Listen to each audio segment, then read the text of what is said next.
ओम शांति। आज 14 मई 2021 के मधुर महावाक्य है और आज की मुरली बाबा की है एक गुह्य गुप्त राज जो ब्राह्मण बच्चों के सामने बाबा ने स्पष्ट किया है। तो बाबा कहे, तुम भक्ति मार्ग में ये गाते आए हो, त्वमेव माताश्च पिता त्वमेव बंधुश्च सखा त्वमेव। लेकिन वास्तव में इसका अर्थ यथार्थ रूप में कोई नहीं जानते। गाते हैं, लेकिन उस समय न ब्रह्मा का चित्र बुद्धि में आता, न विष्णु का आता, न शंकर का आता, न कृष्ण के सामने ये बात कह सकेंगे कि त्वमेव माताश्च पिता। तो जो माता है, पिता है, वही बंधु है, सखा है, वही पढ़ाने वाला सुप्रीम टीचर भी है, गुरु भी है। तो ये सारे संबंध एक के साथ कैसे हैं? ये गुह्य गुप्त राज बाबा ने हम बच्चों को बताया है कि परमात्मा जब इस संसार में आते हैं तो आकर के ब्रह्मा को एडॉप्ट करते हैं। तो शिव बाबा माता पिता भी है, परंतु जब शरीर में आते हैं तो शिव बाबा पिता है और ब्रह्मा बाबा मां भी हो गई। साथ ही साथ बाप अगर शिव बाबा है तो दादा ग्रेट ग्रैंडफादर ब्रह्मा बाबा है, तो बाप दादा भी हो गए। वही बाबा के साथ हम बच्चों का सर्व संबंध हम जोड़ते हैं। तो बाबा कहे, इसी समय संगम पर ही वह बाप तुम्हारा बंधु, शिक्षक, सखा, सतगुरु सब कुछ बनता है, दोस्त सब कुछ बन जाता है।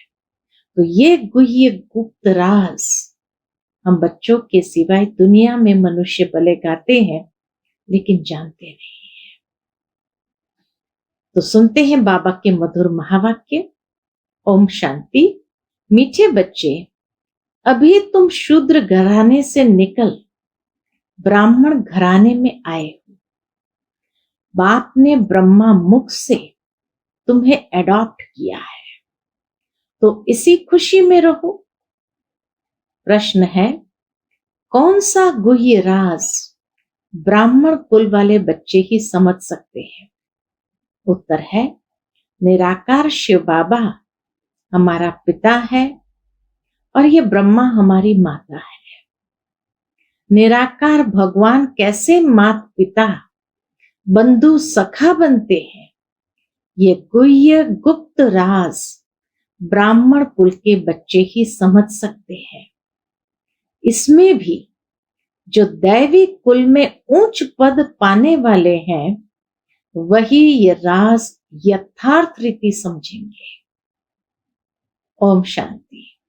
बच्चे बैठे हैं, समझ रहे हैं कि हमारा बाप दादा आया हुआ है। बाप तो इकट्ठा हो जाता है दादा के साथ। शिव बाबा आते हैं तो बाप तो इकट्ठा हो जाता है दादा के साथ, तो कहेंगे बाप दादा आए हैं। वह टीचर भी है। बाप दादा के बिगड़ तो कुछ बता ना सके। निराकार है तो शरीर का आधार चाहिए, तो बाप दादा के बिगड़ तो कुछ बता ना सके। बुद्धि चलनी चाहिए क्योंकि ये नई बात है ना। अज्ञान काल में याद करते हैं सिंगल को, कहेंगे लौकिक में कहेंगे हमारा गुरु फलानी जगह है, उनके शरीर का नाम जानते हैं। हमारा बाबा हमारी माँ फलानी जगह है, उनका नाम रूप सब कुछ है। अलग अलग होते हैं ये सारे संबंध। मनुष्य ने फिर शॉर्ट में लिख दिया है, मनुष्य ने जो बनाया है उनमें कुछ न कुछ रॉन्ग है। बल गायन है, त्वमेव माताश्च पिता त्वमेव बंधुश्च सखा त्वमेव। त्वमेव विद्या द्रविणम त्वमेव, त्वमेव सर्वम मम देव देव। सभी देवों का भी देव आप ही हो हमारे लिए। तो भल गायन है त्वमेव माताश्च पिता, ये एक के लिए ही गाया जाता है, ब्रह्मा के लिए भी नहीं गाया जाता है। उनका नाम रूप बुद्धि में नहीं आता है। ये जब कहते हैं तो ब्रह्मा का नाम रूप बुद्धि में नहीं आता है, न विष्णु का न शंकर का। गाते तो है तुम मात पिता, हम बालक तेरे, तो भी बुद्धि ऊपर में जाएगी। कृष्ण को याद कोई कर न सके, क्योंकि वो तो बच्चा है, तो उसको मात पिता के रूप में कोई याद कर न सके। याद फिर भी निराकार को ही करेंगे, उनकी महिमा है। तो बाप समझाते हैं, यहां जब बैठते हो तो लौकिक संबंध से बुद्धि योग निकाल पारलौकिक बाप को याद करो। सर्व संबंधों के आधार पर उसको याद करना है। इस समय यह सन्मुख है। भक्ति मार्ग में जो गाते हैं तो आंखें ऊपर करके कहते हैं, तुम मात पिता हे भगवान कह याद करते हैं। भगवान जब कहते हैं तो शिवलिंग को भी याद नहीं करते हैं, शिवलिंग भी बुद्धि में नहीं आता है। तोते मिसल ऐसे ही गाते हैं। लक्ष्मी नारायण के लिए भी ऐसे नहीं कह सकते, यह तो महाराजा महारानी है, तो लक्ष्मी नारायण को मात पिता कैसे कहेंगे? उनका बच्चा ही मात पिता कहेंगे। वो मात पिता जरूर कहेंगे लेकिन बंधु नहीं कहेंगे। भक्त लोग गाते हैं पतित पावन, परंतु ये बुद्धि में नहीं आता कि शिवलिंग होगा। ऐसे ही सिर्फ कह देते हैं हे भगवान। हे भगवान किसने किसको कहा, कुछ भी पता नहीं। अगर ये ज्ञान होता मैं आत्मा हूं, उनको बुलाता हूं, तो ये समझे कि ये निराकार परमात्मा है, उनका रूप ही लिंग है। यथार्थ रीति कोई बाप को याद नहीं करते। भक्ति मार्ग में कभी भी कोई यथार्थ रीति बाप को याद नहीं करते। उनसे प्राप्ति क्या होगी, कब होगी, ये कुछ भी नहीं जानते। तुम भी नहीं जानते थे, अभी तो बाप के बने हो। तुम जानते हो हमको शिव बाबा ने ब्रह्मा द्वारा अपना बच्चा बनाया है। यह ब्रह्मा मां है। इस ब्रह्मा माता द्वारा शिव बाबा ने एडॉप्ट किया है। इस समय तुम अच्छी रीति जानते हो हम शिव बाबा के बच्चे हैं। साकार में फिर प्रजापिता ब्रह्मा के बच्चे हैं। प्रजापिता ब्रह्मा द्वारा मनुष्य सृष्टि रचते हैं। कौन? शिव बाबा। ऐसे नहीं कि कोई नई सृष्टि रचते हैं, नहीं, इस समय आकर गोद में लेते हैं, अर्थात एडॉप्ट करते हैं। अब माता पिता कहते हैं तो शिव पिता ठहरा और माता ब्रह्मा ठहरी। उनको कहा जाता है माता पिता। बाप ब्रह्मा द्वारा कहते हैं तुम आत्माएं मेरे बच्चे हो। फिर आत्मा को बैठ पहचान देते हैं कि आत्मा क्या है। कहते भी है ब्रकुटी के बीच में रहती है, स्टार मिसल है, और कुछ भी नहीं जानते। और मनुष्य और कुछ भी नहीं जानते।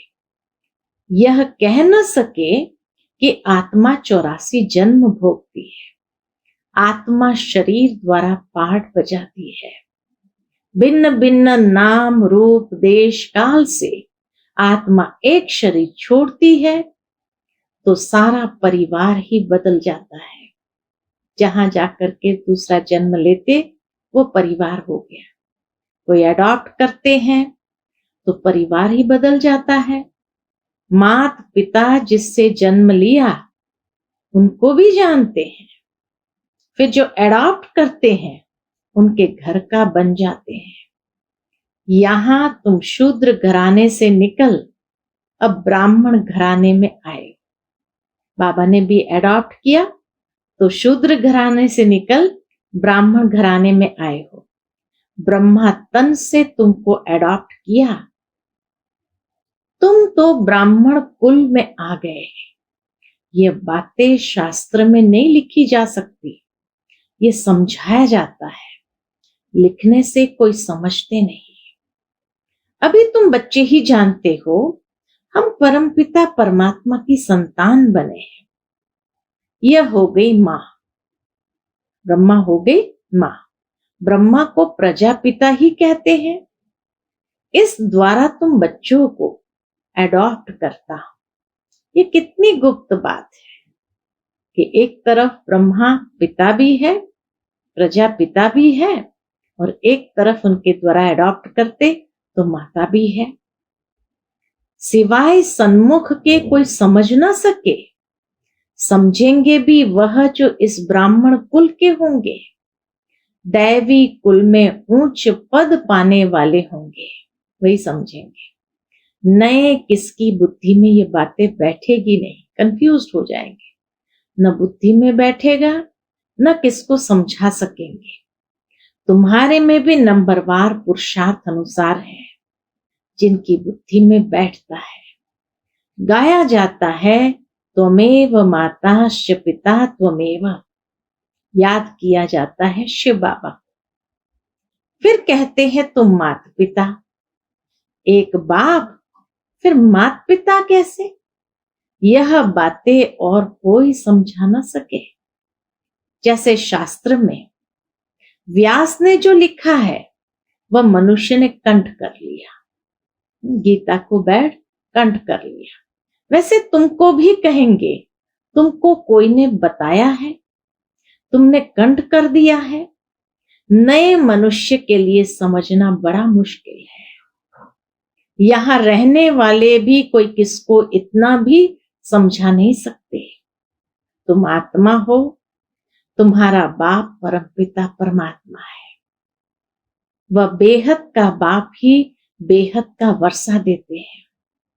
वर्षा दिया था, फिर पुनर्जन्म लेते लेते 84 जन्म पूरे हुए, अब बाप फिर वर्षा देने आए हैं। यह किसको समझाना कितना सहज है। तो मात पिता किसको कहा जाता है? विचार की बात है ना। बाबा कहे विचार करने की बात है, लेकिन मनुष्य को ये विचार भी नहीं आता है। ब्रह्मा द्वारा एडॉप्ट करते हैं, फिर मां भी जरूर चाहिए। तो जो अनन्य बच्ची होती है, ड्रामा प्लान अनुसार उनको जगत अम्बा का टाइटल दिया जाता है। अनन्य बच्ची को जगत अम्बा का टाइटल दिया जाता है। मेल को जगत अम्बा नहीं कह सकते, इनको जगत पिता कहेंगे। इनका प्रजापिता नाम मशहूर है। जगत पिता कहो, प्रजापिता कहो, नाम मशहूर है। अच्छा, प्रजा माता कहां? तो एडॉप्ट किया जाता है माता को। आदि देव तो है, फिर आदि देवी को मुकरूर किया जाता है। तो इसीलिए नए को ये बातें सारी जम्बलिंग लगेगी कि एक तरफ जगत अम्बा मम्मा है जिसको एडॉप्ट किया है, एक तरफ जगत पिता या प्रजा पिता ये ब्रह्मा माँ भी है जिसके द्वारा शिव बाबा एडॉप्ट करते हैं। तो उनके लिए बहुत कंफ्यूजन, लेकिन हम बच्चों की बुद्धि में एकदम क्लियर है कि शिव बाबा के साथ सर्व संबंध है। लेकिन हाँ, शिव बाबा ने बच्चों को एडॉप्ट करने के लिए ब्रह्मा माँ को एडॉप्ट किया, बड़ी माँ है, लेकिन फिर उसी को प्रजा पिता भी कहा जाता है। तो साकार में क्योंकि उसको माँ नहीं कह सकते, इसलिए जगत अम्बा को मुकरूर किया है। तो ये बातें बाबा ने एकदम स्पष्ट कर ली। तो जगत अम्बा तो एक ही है, उनकी ही महिमा है। जगत अम्बा पर फिर कितना मेला लगता है, परंतु उनके ऑक्यूपेशन को कोई नहीं जानते। कलकत्ते में काली का मंदिर है, बॉम्बे में भी जगत अम्बा का मंदिर है, शक्ल अलग अलग है। जगत अम्बा है कौन, ये कोई नहीं जानते। उनको भी भगवती कहते हैं। अब जगत अम्बा को भगवती नहीं कह सकते, वह तो ब्राह्मणी है।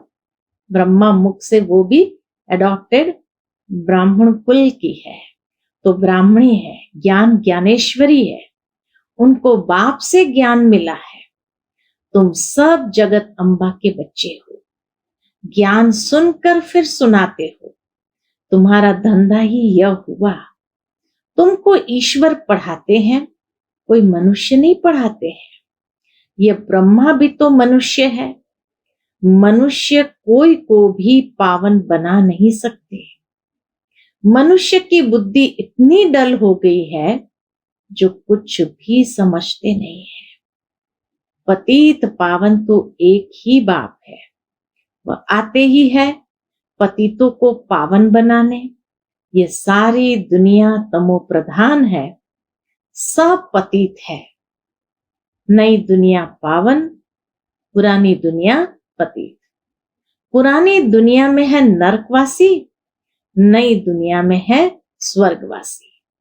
बुद्धि भी कहती है सतयुग में सिर्फ भारतवासी देवी देवताएं होंगे और कोई नहीं थे।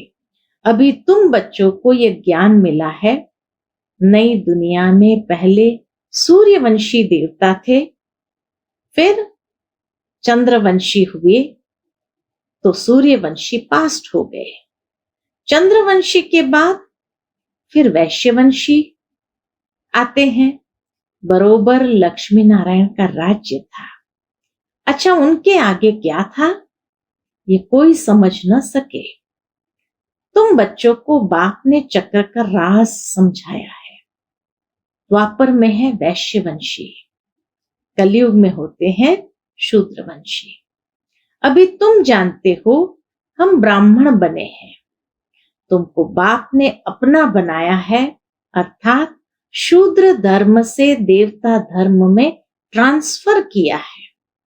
अब सूर्यवंशी चंद्रवंशी तो है नहीं, न लक्ष्मी नारायण का राज्य है, न राम राज्य है। अब है कलयुग का अंत। कलयुग के बाद जरूर सतयुग आएगा। कलयुग में यह पुरानी पतित दुनिया है, महान दुखी है, इसलिए देवताओं की जाकर महिमा गाते हैं, माथा टेकते हैं। अच्छा, लक्ष्मी नारायण को ये राज्य किसने दिया? कोई है जो बता सके? कोई के भी ख्याल में नहीं होगा, क्योंकि बुद्धि में है कलयुग अभी बच्चा है। इसलिए कोई के भी ख्याल में ये बातें नहीं आती कि ये लक्ष्मी नारायण राज्य किसने, लक्ष्मी नारायण को ये राज्य किसने दिया। कोई भी बता न सके, क्योंकि उनकी बुद्धि में है कलयुग अभी बच्चा है। 40,000 वर्ष पड़े हैं, इसलिए यह ख्याल आते ही नहीं। अभी तुमको यह ख्याल आता है। कई बच्चे कहते हैं हमें याद नहीं रहती, बाबा हमें याद नहीं रहती। क्यों नहीं रहती? क्योंकि सवेरे सवेरे उठकर याद में बैठकर धारणा नहीं करते। समझते भी है, फिर किसको समझा नहीं सकते। यह तो जरूर होगा, सब एक रस तो समझदार बन न सके। समझदार भी चाहिए, बेसमझ भी चाहिए। बहुत समझदार तो जाकर राजा रानी बनेंगे। जितना जितना जो जास्ती समझते और समझाते हैं, उनका नाम बाला होता है। प्रदर्शनियां होती है तो लिखते हैं बाबा फलानी को भेज दो, तो क्या तुम नहीं समझा सकते हो? बाबा उनकी प्रैक्टिस जास्ती है, हम थोड़े कच्चे हैं। बाबा खुद भी कहते हैं कहां से भी निमंत्रण मिलता है तो लिख कर भेजो कौन कौन है, तो हम देखेंगे किस किस को भेजना चाहिए। सन्यासी भी उस निमंत्रण पर है क्या? फिर बहुत अच्छी ब्रह्मा कुमारी को भेजना होगा। अगर कोई सन्यासी भी है, माना स्टेज पर कौन कौन और है, बाबा कहे ये सारा लिख करके भेजो, फिर उस अनुसार हम भेजेंगे। फिर बहुत अच्छी ब्रह्मा कुमारी को भेजना होगा। कौन कौन थी उस समय अच्छी ब्रह्मा कुमारियों में? अच्छा कुमार का है, प्रकाशमणि दादी के लिए बाबा प्यार से उनको कुमार का कहते थे, तो बाबा कहे अच्छा कुमार का है, मनोहर है, गंगे हैं, इसमें से किसको भेज दो? गंगे दादी कानपुर में रहते थे, मनोहर दादी यहाँ मधुबन में रहते थे। लेकिन शुरू शुरू में जब सेवा पर निकले तो मनोहर दादी और गंगे दादी को बाबा ने यूपी में भेजा था। तो जब वहां गए तो फिर उनकी ये जोड़ी बन गई, मनोहर दादी और गंगे दादी की। तो मनोहर का हर हर और गंगे, तो गंगा के किनारे पर बैठते थे, तो बाबा फिर उनको कहते थे, साकार बाबा ने उनको कह दिया हर हर गंगे आई है।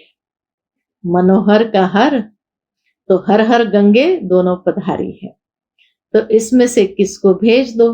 बच्चे तो ढेर है, जगदीश को भेज दो, रमेश को भेज दो, तुम भी समझते हो एक दो से होशियार है। जैसे जज मैजिस्ट्रेट होते हैं, एक दो से होशियार होते हैं, गवर्नमेंट जानती है एक दो से होशियार है, तब तो केस एक दो से ऊपर जाते हैं। फिर हाई कोर्ट में जाओ, फिर उनसे ऊपर, उसने भी जजमेंट ठीक न दी तो फिर उससे ऊपर जाएंगे सुप्रीम कोर्ट में। इनके ऊपर तुम रहम करो। अब यह सब बातें यहां होती है, सतयुग त्रेता में होती नहीं। फिर द्वापर में राजा रानी का राज्य होता है, वहां तो महाराजा महारानी ही केस संभालते हैं। केस होंगे भी थोड़े, अभी तो तमो प्रधान पतित है ना, सतयुग आदि में तो केस होते ही नहीं। तो बादशाह के पास केस जाएगा, छोटी छोटी बातों के लिए अगर हुआ भी कुछ तो बादशाह के पास केस जाएगा, तो थोड़ा सजा दे देते हैं। कड़ी भूल होंगी तो कड़ी सजा देंगे। यहाँ तो कितने जज वकील ढेर है, इतना कारोबार में फर्क है। सतयुग में क्या होता है ये किसको पता नहीं है। अब बाप ने समझाया है, कोई से भी पूछो इन लक्ष्मी नारायण को जानते हो? जैसे बिरला है, बहुत मंदिर बनाते रहते हैं, तो कोई अच्छा बच्चा हो उनको चिट्ठी लिखे, तुम लक्ष्मी नारायण के मंदिर तो बहुत बनवाते हो, इन्हों को ये राजधानी कैसे मिली? जबकि सतयुग से पहले कलयुग था, कलयुग में तो कुछ है नहीं, देवताओं ने तो कोई से लड़ाई की नहीं होगी, देवताओं ने तो कभी किसी लड़ाई की नहीं होगी। लड़ाई से कोई विश्व के मालिक बन नहीं सकते। विश्व के मालिक जो थे उन्हों के ये लक्ष्मी नारायण के चित्र रखे हुए हैं। अभी तो है कलयुग, यहाँ लड़ाई चलती है हथियारों की। बाप ने समझाया है, क्रिश्चियन धर्म वाले ही आपस में मिल जाए, आपस में प्रीत रखे तो विश्व का मालिक बन सकते हैं। परंतु विश्व के मालिक तो लक्ष्मी नारायण ही बनते हैं। बुद्धि कहती है ये आपस में मिल जाए तो मालिक बन सकते हैं, परंतु सतयुग में किंग क्वीन तो कोई बन न सके। ड्रामा ही ऐसा बना हुआ है। अभी हम फिर से योग बल से स्वर्ग का वर्षा ले रहे हैं।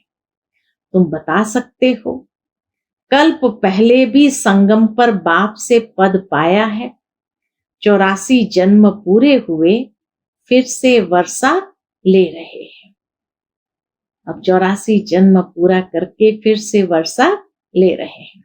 अच्छा, मीठे मीठे सिखिलते बच्चों प्रति माता पिता बाप दादा का याद प्यार और गुड मॉर्निंग। रूहानी बाप की रूहानी बच्चों को नमस्ते। हम सब रूहानी बच्चों की रूहानी माता पिता बाप दादा को याद प्यार, गुड मॉर्निंग और नमस्ते नमस्ते। शुक्रिया बाबा, शुक्रिया। आज की मुरली से धारणा के लिए मुख्य सार है, पहली पॉइंट, स्वयं में धारणा करने और दूसरों को कराने के लिए, स्वयं में धारणा करने और दूसरों को कराने के लिए सवेरे सवेरे उठकर बाप की याद में बैठना है। सुबह सुबह उठ करके बाबा को प्यार से याद करो, तो खुद में भी धारणा होंगी, दूसरों को भी करा सकेंगे। जो समझा है उसे दूसरों को समझाने की प्रैक्टिस करनी है। दूसरी पॉइंट, लौकिक संबंधों से बुद्धि योग निकाल एक पारलौकिक बाप को याद करना है। बाप से जो ज्ञान मिला है वह सुनकर सबको सुनाना है। यही तुम्हारा धंधा है। आज का बाबा का मधुर वरदान है, अपनी संपूर्ण स्टेज द्वारा सर्व प्रकार की अधीनता समाप्त करने वाले प्रकृति जीत भव। अपनी संपूर्ण स्टेज द्वारा सर्व प्रकार की अधीनता समाप्त करने वाले प्रकृति जीत भव। जब आप अपनी संपूर्ण स्टेज पर स्थित होंगे तो प्रकृति पर भी विजय अर्थात अधिकार का अनुभव होगा। संपूर्ण स्टेज में किसी भी प्रकार की अधीनता नहीं रहती है, लेकिन ऐसी संपूर्ण स्टेज बनाने के लिए 3 बातें साथ साथ चाहिए। कौन सी 3 बातें चाहिए संपूर्ण स्टेज बनाने के लिए? पहली बात रूहानियत, दूसरी बात रुहाब और तीसरी बात रहम दिल का गुण।